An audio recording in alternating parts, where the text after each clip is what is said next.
ay sobrang makaka-help when both of these teams are getting objectives. Kasi alam naman natin Riverside yon. So be it the Turtle or the Lord, sobrang magiging help yung a little additional boost ng movement speed.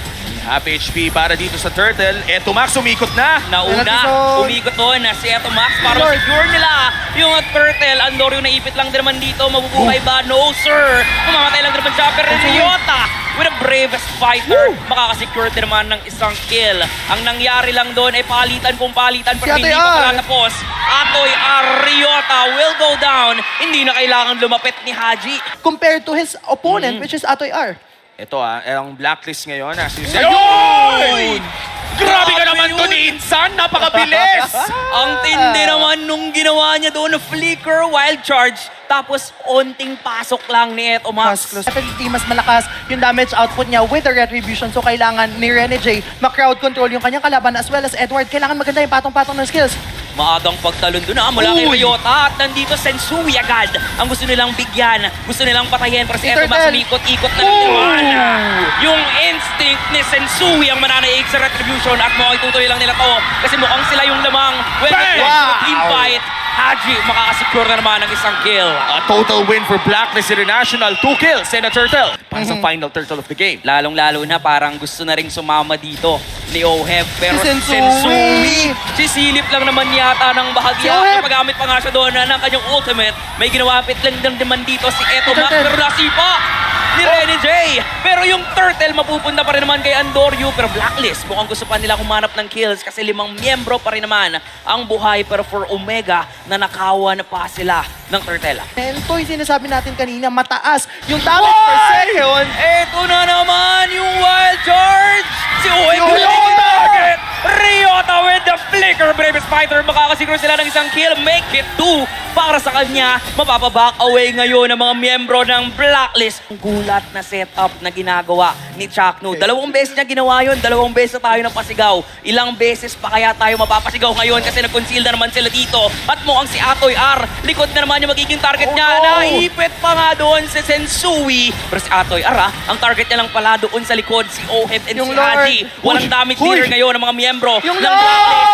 Pero yung Lord ay makukuha pa rin naman ni Sensui. Retry lang naman kasi ang kailangan. Grabe din yung zoning na ginagawa niya dito kontra sa Omega. Pero for Omega naman, lalayo naman muna. Hihintayin natin kung sino nga ba makakalamang sa pwesto dito. Pero mukhang matagal-tagal ang ating door dance. Maliban na lamang kung ganyan ang mangyayari. Malon na si Edward dun sa likod. Pero si Atoy R, ang target na naman niya si Haji dito. Pero sipa lang naman siya at mabo-burst down ang dalawang XP laner. Ang matutumba ngayon at mawawala sa ekwasyon. Eto Max with a flicker out. Sensui, nandito na yung kanyang pag-ikot lang. Double kill para kay Oheb. Pero yung retry, yung Lord nakuha ng Omega. 2 nawala para sa side ng Omega pero sulit naman. Yes. Kahit naipit si Andoryu, na-retry pa rin niya. Matik yan, pati nga XP laners Sila yung magkakalapit dito. At yung mga pwesto ng roamers kasama yung mga gold laners, medyo wala talaga. Diba? Parehas nasa likod. Yes. Si Chakno at si Kelra nandun sa may bandang itaas na mukhang ito na. Nag-aantay na sila with conceal play. Ganun din naman yung gagawin ng Blacklist International. Since ikaw may ipit kaso nga lang may penalty zone pala doon, magagaling kay Edward. Makakataas lang din naman sila dito. Wala pa ring mamamatay sa dami ng resources na binuhos ng dalawang koponan. Pero mukhang hindi pa tapos yung magiging laban. Gusto pa nilang ilaban yung Lord. Ryota papasok na naman. Sensui dito na paipit-ipit. Megus mo na yan. Pero si Atoy R, mabubuhay, mamamatay lang din naman dito. Yung Lord pa rin talaga yung At si Filipino Sniper pa nga makakakuha ng Lord para sa Blacklist. Sobrang dami na nangyari doon, Insan. Gustong makuha sa pag-push. Pero naghahanda ang Omega sa pagbangga kay Oheb. At parang ganun lang, tumatakas na naman siya. Babanggain lang din naman sa dito ni Andoryu. May sipa naman gagaling kay Rene J. Pero sabi ni Ryota, tara isugot na natin to. Flicker and stun. Rene J, hindi na siya makakapag-wow ngayon. May mortality na magpapagod din naman pero makakatakas ba? No, sir. Mukhang matagal na sayawan na naman ang ating makikita dito. Bravest fighter mula kay Ryota pero grabe na yung damage na nagagaling dito kay Oheb. May healing na nangyayari pero si Sensui, Immortality Pop! Nandun din! Yung wild charge si Oheb dito, napagamit na nga siya ng Wind of Nature. Umikot-ikot na naman, Sensui. Andoryu, kailangan niyang tumayo. Kailangan niyang tumayo. At may pagsipa. Kung hindi naging effective kanina, eto na yun. Take 2 2 at ngayon successful na siya. Go na sila. Astral Echo, Ryota, kailangan na mag-back. Iko-contest pa kaya ito ng Omega o ibibigay na nila ang Evolved Lord? Parang laban 4v5 scenario. Ryota dashes in. Jack 2 naghahanap ng set. Antonio ngayon, nasa harapan na nila. Ang Lord ay kalahati pa ang HP. Reset, sayaw. Reset, sayaw. Nag-aantay ang blacklist ng tamang oportunidad. Penalty zone na magagaling dito kay Edward. Renegade is down. Ryota, nandun lang sa may bandang likod. Sinuzone out yung mga damage dealers dito. Delikado ang buhay ni Oheb. Wala siyang wind of nature ngayon pero meron naman siyang lifesteal na makakatagal dito sa teamfight. Kaso nga lang, tatlong miyembro na lang sila. Tinamaan pa doon ni Edward si Atoyar. Might be a crucial kill, pero magbabalik buhay na rin naman si Eto Max. Mukhang reset talaga muna ang Lord. Wala bang makakakuha ang lapit ng laban na to? Kailangan i-prolong ng side ng Blacklist International itong next Lord natin dahil kung papansinin natin 34 seconds pa bago mabuhay itong si Sensui si Oheb. Mukhang susubukan sa uli ni Chuck, no? Nandun yung Hoy! George! Ah! Nagkamali ng flicker! Paul siya yung atakihin ngayon ng Blacklist. Hinahabol! Penalty May penalty zone! zone! With the flicker na magagaling kay Edward. Hala! At mukhang mamamatay lang din naman dito ang Legend Zero. Aray! Nila, si Oheb ang magiging kapalit mula kay Etomax na makakasecure ng double. At prinus ko na ni Andoryu. Evolved Lord secured para sa barangay. Ang hawak ngayon sa Lord.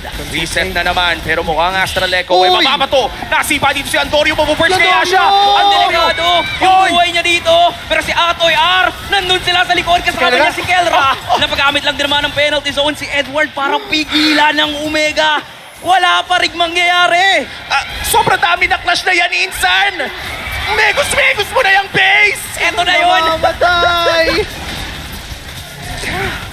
Hingang malalim dahil tuloy ang laban para sa Omega dito sa Lord. Yung Pero Lord, may yung Lord, apat yung Lord, yung na Lord, dumedepensa. Uy, si Edward wala dito at masastan pa si Sensui. Binaburst down ng Omega ngayon yung Lord. Si Oheb Oheb! hindi na Si makakalapit pa. Oheb! Siya yung naging target ngayon ni Ryota. At pwede mag-transition Yung Lord, ngayon yung Lord, yung Lord. para sa Lord. Ang dalawang umunahan, Sensui, mukhang ilalaban niya pa rin naman to. battle! Retry battle talaga ang makikita natin. Sino ba Ah! yan? Sensui with the retry. Makakatakas pa siya dito. Mukhang hindi na. Ang call na lang ng Omega ay Buhay siya, patayin. buhay siya, buhay Pero siya. makakapag-ikot-ikot. Megus na talaga. Megus mo na yan kasi si Renny J kailangan pa tumakas. Pinadiran na pero umiikot na ang bola para kay Andoryu. Kung Fu Master versus Kung Fu Panda. Pero hindi yan si Akai. Si Baksha yan. At pinapatuon niya ng gulong dito si Renny J pero baka Renny J to. Buhay pa din! Wow! Makakaiwas lang siya doon. At nandito na nga yung Lord. Dedepensahan lang to ng Omega. Pero si Renny J, hindi na siya umuwi. Nandun lang siya. Inaantay niyang maghabol talaga ang mga miyembro ng Buhay pa Omega. din! Buhay pa siya doon. Kung sino mang makakuha ng teamfight na to, ng Lord na to, ang may magiging panalo. Delikado yung buhay doon ni Ryota. Yung Lord! Napilitan silang gumamit ng heavy spin. Yung Lord mapupunta sa barangay. May curfew na rin kasi sasaraduhan sila dito ng gate. Mukhang nagiging delikado yung buhay nila ngayon pero hahabulin naman sila ng mga agents. Merong winter transition play pero hindi yun magiging enough. That's gonna be a one kill for a Lord. Pero mukhang dinidiringa ng Omega. Pero naku, Chuck, mali ata yung sisilipin mo. Ay, kaya naman din daw kasi niyang tumakas. May wild charge palayo pero nandito Inipit, yung inipit. pagpapaikot ni Sensui. Ibuburst down nila doon si Ryota. Pero ginabitan din ng pagpapalayo. Layo muna. Mahirap to para sa Blacklist. Still, buhay pa rin ang Lord pero tutunawin na ito ni Oheb. Ni-retry na rin ni Sensui. A successful Lord defense mula sa Blacklist International at buhay na muli si Andoryu. Kailangan tumakbo. Nastan na si naman. Renny J pero dun sa may bandang likod. Si Oheb. Oheb!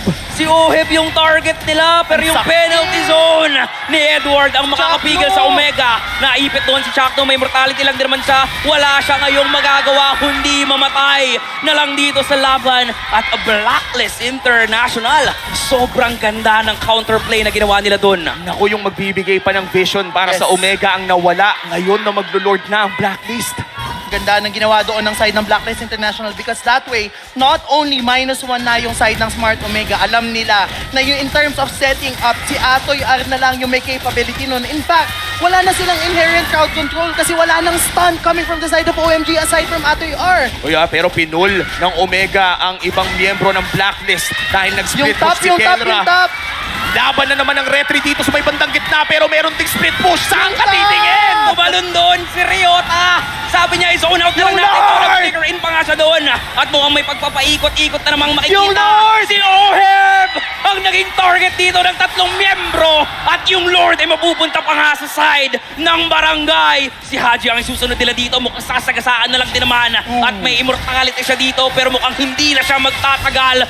Lord secured at 2 miyembro ng Blacklist ang kanilang makukuha. At kung akala nyo lugi na ang barangay dahil nawala si Chaknu, nakahanap ng magandang play. Cross-map pressure play mula kay Kelra. Sobrang crucial nun because of that, napilitan si Edward na mag-back sa base and kulang na sila ng crowd control mechanic yung side ng Blacklist International. Medyo napalalim. Nakita natin kung paano nag-zero in yung side ng Smart Omega against Oheb.